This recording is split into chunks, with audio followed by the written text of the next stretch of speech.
थी कि अल्लाह ताला मेरे मरने से पहले ना मेरी बेटी को उठा दे,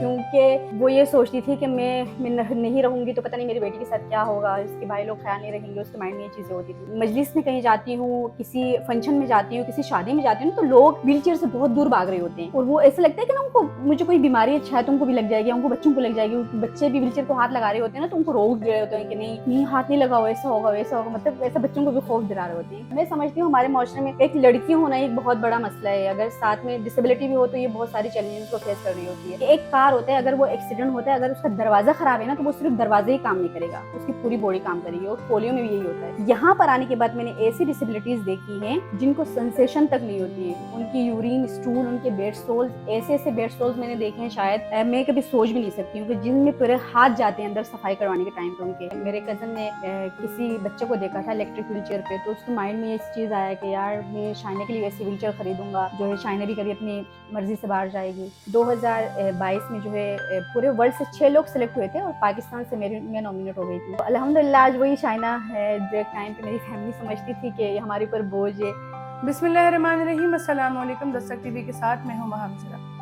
नाज़रीन, बहुत से लोग माजूरी को एक बीमारी समझते हैं और समझते हैं कि ये बीमारी उन पर भी तारी हो जाएगी। और बात तो अब यहाँ तक पहुँच चुकी है कि सगे माँ बाप भी अपने माजूर बच्चे के पैदा होने पर उसकी मौत की दुआ कर रहे होते हैं। इसी तरह की एक कहानी आज आपके सामने लेकर आई हूँ शाहिना अली की, जिनकी कहानी बहुत ज़्यादा स्ट्रगलिंग है और इन्होंने इतनी बड़ी बड़ी मुश्किलात का सामना किया है, लेकिन इन्होंने अपना हौसला टूटने नहीं दिया। अपनी फैमिली को लेकर, माशरे को लेकर वो चीज़ें फेस करी जो हम और आप फेस नहीं कर सकते। तो आइए बात करते हैं शाहिना से और जानते हैं कि ये ज़िंदगी का मुश्किल तरीन सफ़र इन्होंने कैसे तय किया। अस्सलाम वालेकुम। वालेकुम अस्सलाम। शाहिना, सबसे पहले मुझे ये बताएं कि ये डिसेबिलिटी आपकी शुरू कहाँ से हुई, ये है क्या, इस मतलब इसकी जड़ क्या है, किस तरह से ये आपको हुई है? मुझे पोलियो हुआ है 3 साल की एज में और बुखार हुआ था, उसकी वजह से मुझे पोलियो हुआ था। बुखार में यही बोलते हैं कि पहले ज़माने में यही बात होती थी कि बुखार हुआ था, फिर उसके बाद इसने बिल्कुल चलना छोड़ दिया था, तो मैं पैरालाइज़ हो गई थी।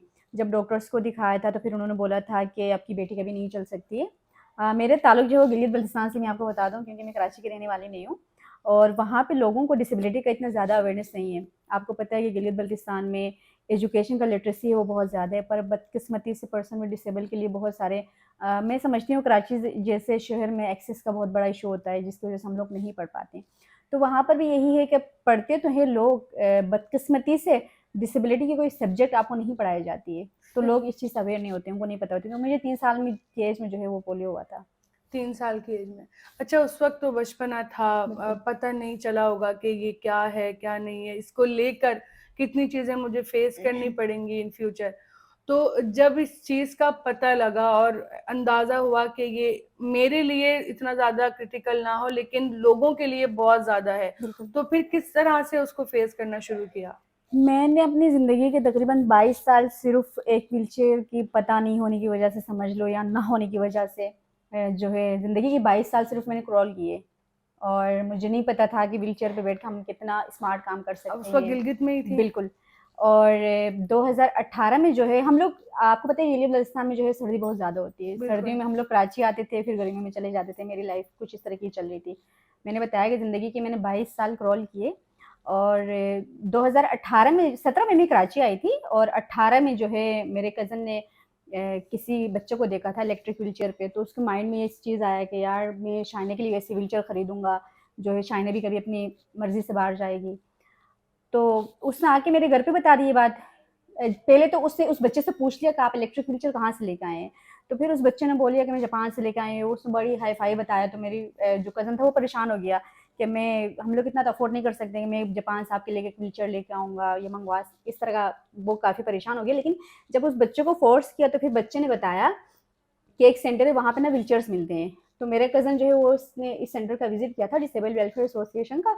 तो इन्होंने बोला कि हम हर किसी को जो है ना इलेक्ट्रिक व्हीलचेयर तो देते नहीं, आप अपनी बहन को लेके आए, हम देखेंगे कि आपकी बहन की डिसेबिलिटी क्या है। तो फिर जब मैंने अपने भाई को ये बात बोली कि एक सेंटर है वहाँ पे व्हीलचेयर्स मिलते हैं, हम जाकर ना एक व्हीलचेयर लेके आएंगे, तो फिर मेरे भाई ने मुझे सख्ती से मना कर दिया कि नहीं, मैं तुम्हें कैसे बाहर निकालूंगा। वो होता है ना कि हर कोई मैं समझती हूँ कि इसमें मेरी फैमिली की भी गलती नहीं है, क्योंकि वो लोग भी लोगों को ना उन चीज़ों को फेस करने से डर रहे थे कि मैं एक बिल्कुल। लड़की होना, फिर उसको घर से बाहर निकालना। मैं समझती हूँ हमारे माशरे में एक लड़की होना एक बहुत बड़ा मसला है, अगर साथ में डिसेबिलिटी भी हो तो ये बहुत सारी चैलेंजेस को फेस कर रही होती है। तो फिर जब मैंने अपने भाई को बहुत ज़्यादा फोर्स किया कि नहीं भाई, एक दफ़ा जाकर ना विजिट करने में कोई हर्ज नहीं है, तो भाई ने बोला चलो ठीक है। इसी यही टाइम था, शाम के 5 बज रहे थे, तो मैं अपने कज़न के साथ भाभी को लेके आ गई हम लोग। अच्छा, मैंने ना वैसे ही सोचा कि मैं सेंटर में जैसे ही पहुंची, मैंने फिर स्क्रॉल करने लग गई उतर कर। तो सर ने मुझे रोका और बोलने लगा कि हम लोग ना क्रोल नहीं करते हैं।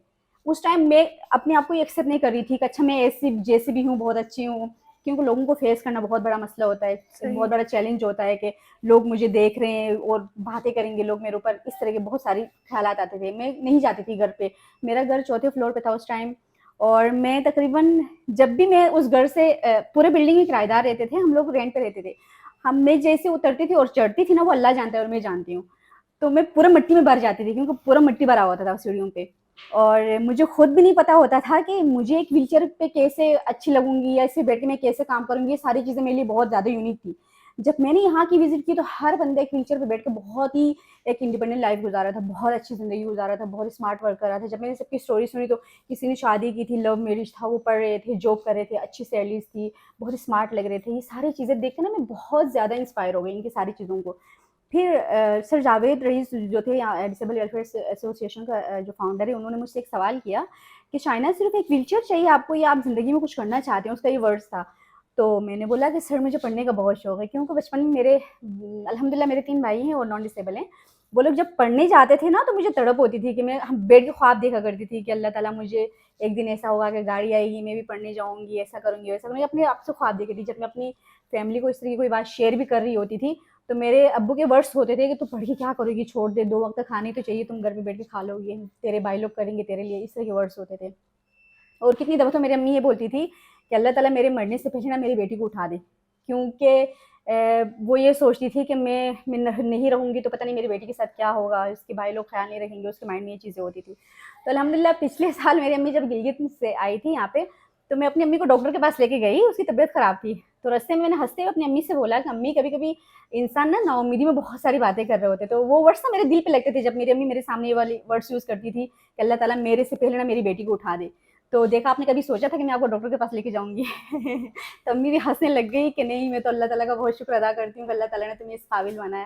ख़ैर मैंने जो है डिसेबल वेलफेयर एसोसिएशन को 2018 में जॉइन किया, और मुझे तकरीबन 2.5 साल लगे अपने भाई को सिर्फ़ मनवाने के लिए कि भाई पर्सन विद डिसेबल भी बहुत कुछ कर सकते हैं।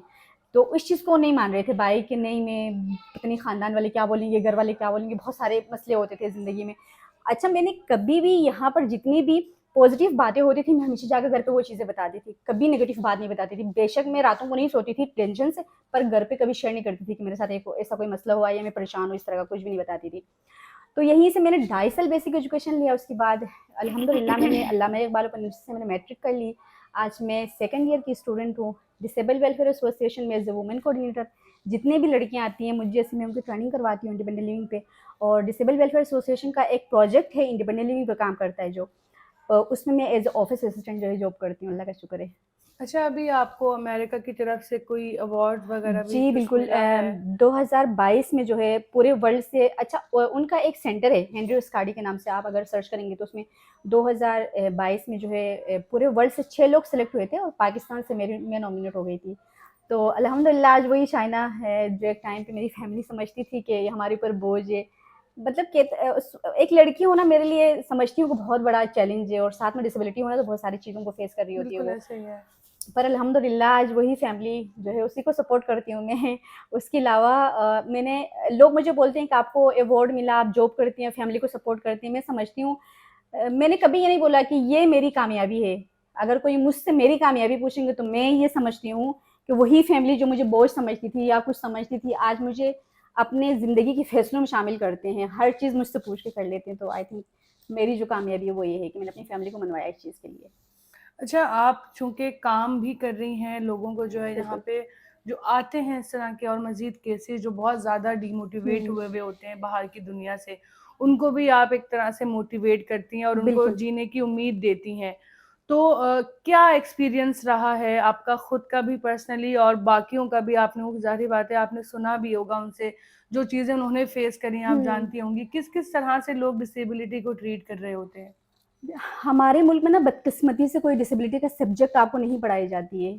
पोलियो एक बहुत ही मैं समझती हूँ एक मिसाल देते हैं डिसेबिलिटी मूवमेंट में एक बहुत ही मुझे बहुत अच्छा लगता है वो वर्ड बोलते हुए कि एक कार होता है अगर वो एक्सीडेंट होता है अगर उसका दरवाज़ा ख़राब है ना तो वो सिर्फ़ दरवाज़ा ही काम नहीं करेगा, उसकी पूरी बॉडी काम करेगी और पोलियो में भी यही होता है। मेरे दोनों लेग्स काम नहीं कर रही, मुझे सेंसेशन है, मुझे फ़ील होता है, मुझे दर्द होता है, सिर्फ़ वो प्रेशर नहीं दे रहे हैं, खड़ा नहीं हो सकती हूँ मैं, सारे कर सकती हूँ, सारी चीज़ें मुझे फ़ील होती हैं।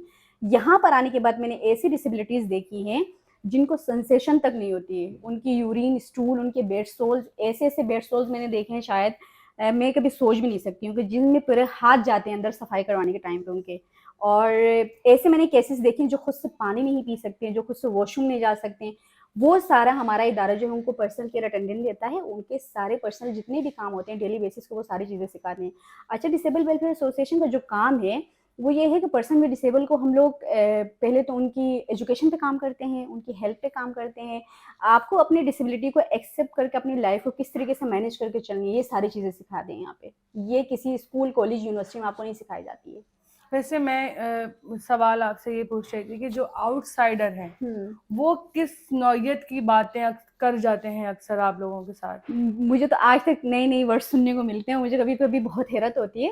अल्हम्दुलिल्लाह आज मैं एक व्हीलचेयर पे बैठ के बहुत सारे काम कर रही होती हूँ, जो नॉन डिसेबल करते हैं, शायद मैं समझती हूँ मैं उससे ज़्यादा कर रही होती हूँ, उससे कम नहीं कर रही होती हूँ। लेकिन फिर भी पता नहीं मैं ऐसे मजलिस में कहीं जाती हूँ, किसी फंक्शन में जाती हूँ, किसी शादी में जाती हूँ ना, तो लोग व्हीलचेयर से बहुत दूर भाग रहे होते हैं। और वो ऐसा लगता है कि ना उनको मुझे कोई बीमारी है शायद उनको भी लग जाएगी, उनको बच्चों को लग जाएगी, बच्चे भी व्हीलचेयर को हाथ लगा रहे होते हैं ना, तो उनको रोक रहे होते हैं कि नहीं नहीं हाथ नहीं लगाओ, ऐसा होगा, वैसा होगा, मतलब वैसा बच्चों को भी खौफ दिला रहे होते हैं। तो ये उनकी भी गलती नहीं क्योंकि हमारे मुल्क में इस तरह का कोई आपको अवेयरनेस अवेयरनेस ही नहीं है नहीं है। बिल्कुल। अच्छा, लास्ट में आप जो देखने वाले हैं, क्योंकि आप चूँकि यहाँ पे एक इदारे में रहते हुए तो लोगों को मोटिवेट कर रही हैं, पर बिल्कुल। जिन लोगों की आप तक रसाई नहीं है, आप उनको क्या उम्मीद देना चाहेंगी? मैं यही बोलना चाहूँगी कि अल्लाह ताला ने हर इंसान को बहुत ही खूबसूरत और यूनिक बनाया है, किसी इंसान में कोई डिसेबिलिटी नहीं होती है। मैं समझती हूँ अल्लाह ताला कि हर इंसान बहुत ही खूबसूरत है और मुझे नहीं लगता है कि वो 70 माओं से ज़्यादा चाहने वाला मेरे अल्लाह ने मेरे साथ कुछ गलत किया है। अगर कोई डिसेबिलिटी है तो या तो हमारे माइंडसेट में है, डिसेबिलिटी कोई बीमारी नहीं होती है, वो आपकी बिल्कुल ही सही डिफरेंट है। लाइफ़स्टाइल होती है, ठीक है? इस बिल्डिंग में कहीं से भी मुझे ऐसा नहीं लगता कि मेरी कोई अंदर डिसेबिलिटी है क्योंकि सारी चीज़ें मेरी व्हीलचेयर के हिसाब से बनी हुई हैं।